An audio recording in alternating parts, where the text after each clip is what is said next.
Há mais de 500 anos, no meio do Oceano Atlântico, foi descoberta e povoada uma terra que nos dias de hoje se chama Ilha Terceira. Com centenas de histórias e recordações, Carlos Genes tem vindo ao longo dos anos a desenvolver um projeto chamado Álbum Terceirense, sendo este o volume 5. Conta partes da história terceirense durante o século XX, através de fotografias e textos. Este livro, o Álbum Terceirense, portanto, corresponde ao 5º volume e, portanto, eu selecionei um conjunto de temas que nos vão contar um pouco da história da Ilha Terceira, essencialmente no século XX. Portanto, é um livro que vive muito à base, em cada um dos seus capítulos, vive à base da fotografia, que eu depois vou enquadrar num determinado contexto histórico. Portanto, cada um dos capítulos, portanto, tem essa componente. Sempre uma abundância de fotografias em que elas são enquadradas de forma a eu poder explicar esse contexto em que elas se desenrolaram. O escritor, desde há muito tempo, tinha uma grande coleção de imagens de arquivo terceirense com muitas histórias por contar. Assim, ele decide partilhar com os demais estes registros que tantas lembranças abarcam. A ideia foi precisamente a partir de um conjunto vasto de fotografias que eu tinha já há uns anos. E eu tinha, enfim, centenas ou milhares de fotografias que já as entreguei no Museu de Angra do Heroísmo. E eu, como tinha, portanto, fotografias temáticas nessa altura, o que é que eu decidi? Um dia surgiu-me esta ideia: fazer aqui um álbum açoriano em que eu, portanto, possa contar a nossa história de uma forma mais suave, e foi isso que aconteceu. Portanto, fui utilizando primeiro as minhas e fui também pedindo depois a outras pessoas que me foram doando, ou seja, emprestando, e tem sido isso. E agora já neste momento já há pessoas que vêm ter comigo a dizer: olha, tenho lá um conjunto de fotografias, se te interessar eu posso emprestar.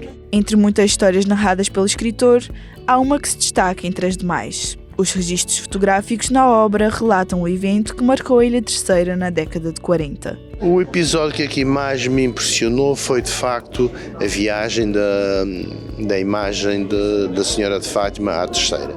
Portanto, em 46, 47 e 48 vai haver duas coroações da imagem, quer na Praia de Vitória, quer em Angra do Heroísmo, e depois em 48 chegou a Virgem Peregrina, ou seja, era uma imagem de Nossa Senhora de Fátima que circulava pelo país e pelo estrangeiro, e em 48 coube a vez dela cá chegar, portanto, à ilha. Ela teve, enfim, uma recepção enorme e as fotografias evidenciam precisamente isso, ou seja, nós vemos que metade da ilha compareceu, quer na praia, quer em Angra, quer depois, mais tarde, nos anos 60, quando o bispo de Angra resolveu fazer uma missa também dedicada à Virgem Maria na caldeira de Monte Brasil, em que mais de metade da caldeira de Monte Brasil está cheia de gente. Portanto, foi de facto um fenómeno que me impressionou, porque, enfim, a gente conhece a religiosidade dos terceirenses, não é? Mas é impressionante ver. O trabalho árduo do historiador reflete-se na qualidade da obra.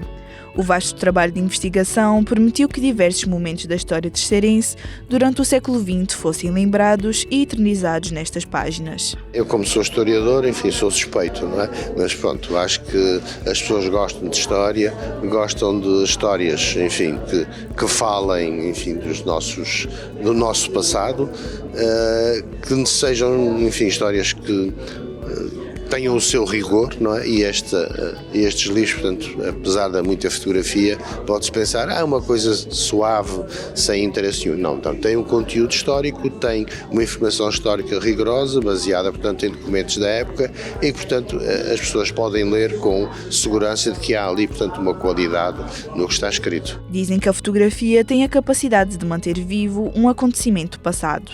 Por vezes, apenas uma imagem não permite contar um todo. Mas com um trabalho e esforço conjunto, é possível retratar um momento especial. As pessoas às vezes desvalorizam aquilo que têm. E eu, quando comecei nisto, ia falando com as pessoas e elas diziam: eu tenho lá em casa meia dúzia de fotografias de uma caixa de sapatos. Aquilo não tem interesse nenhum. Dizia: está bem, mas deixa-me ver. E a partir do momento em que eu começava a ver, eu ia falando com elas e nós encontrávamos sempre um conjunto de coisas interessantíssimas. Ou seja, o que elas lá tinham isoladamente podia ser pouco, mas se eu juntar aquelas às outras que o vizinho tem, e o primo e a tia, etc. têm, já podemos formar ali um conjunto que já nos contam uma história ou parte de uma história da freguesia. O escritor exemplifica este esforço coletivo em um episódio já lançado nos volumes passados. Conta ainda como a população pode contribuir para a preservação destas fotografias. Eu fiz, por exemplo, um trabalho num dos volumes que é sobre as comédias da freguesia da Vila Nova. Ora, o que é que acontece? Consegui as fotografias que eu tinha, mas depois pedia mais não sei quantos amigos que me arranjassem e a partir daí tive uma ilustração suficiente para eu poder explicar o contexto em que aquilo surgiu e que foi uma forma de esclarecer, portanto, o momento que foi vivido nos anos 60, que foi um movimento cultural muito interessante. Portanto, as pessoas não devem desprezar as fotografias que têm, devem preservá-las. Se não as quiserem ter em casa, façam o que já muita gente está fazendo, que é pegar nesses espólios e entregar no Museu de Angra ou na biblioteca, porque eles têm condições para tratar essas fotografias, ou seja, elas não se vão estragar. Com diversas imagens não utilizadas, resta saber quais são os planos futuros do álbum Terceirense. Pois, o volume 6, em princípio, porque me sobrou material deste volume, que quase que dá metade do próximo, e portanto eu sinto-me um pouco na obrigação de ver se consigo material para concluir e concluir com o volume 6. Daí por diante também já, com a idade, já não tenho possibilidades de estar aí a fazer muito mais. Álamo Menezes, professor e presidente da Câmara Municipal de Angra do Heroísmo, marcou presença no lançamento. Durante o serão, foram narradas histórias de décadas atrás. Bom, foi um bocadinho voltar às minhas origens enquanto professor. É um trabalho mais próximo daquilo que eu estou habituado a fazer, portanto, para mim foi um gosto fazer isso. Para o professor, todos os episódios têm grande destaque, porém há duas histórias da cidade de património que se sobressaem. Eu creio que as duas histórias sobre o desenvolvimento da cidade, sobre a avenida e o Fanal e sobre as avenidas novas e o liceu e a construção em torno do tribunal, que são as mais interessantes, porque neste momento é uma matéria que também me interessa por outras razões e portanto é interessante nós olharmos para aqui e vermos o desenvolvimento da cidade nestas duas zonas. Ao longo dos anos, Carlos Gentes tem vindo a dedicar-se aos estudos da história dos Açores. Neste volume, aborda temas desde o descobrimento dos Açores a batalhas. Pretende continuar a partilhar e a ensinar mais sobre este território e população, valorizando e homenageando os açorianos e as memórias.